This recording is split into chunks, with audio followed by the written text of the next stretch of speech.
Assalamualaikum warahmatullahi taala wabarakatuh.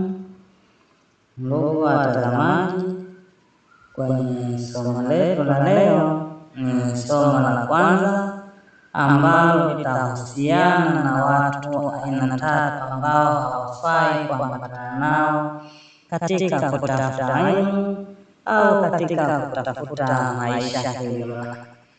Watu aina hiyo tutawataja katika makundi matatu kama ifuatavyo. Kundi la kwanza ni kundi la watu wavivu. Kundi la watu wavivu ni kundi la watu ambao hawapendi kujituma. Kundi hili mara nyingi huwa na sifa kama zifuatavyo. Sifa zao za kwanza, watu wavivu ni watu ambao wanapenda visingizio vingi sana ili wasitimize tu lile jambo ambalo wamelengwa kulifanya. Kwa mfano, mtakuwa na kikazi chenu ambacho mtaka mkifanya asubuhi, utakwenda kumwamsha, atakwambia bwana, muda bado upo, tutakuja fanya muda mwingine, au atakwambia siku bado zipo, tutakuja fanya siku nyingine.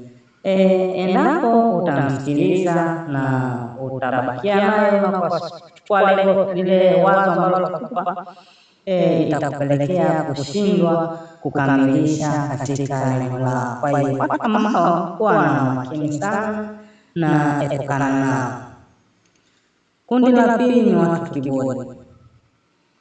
Kundi la watu kiburi ni kundi ambalo baya sana.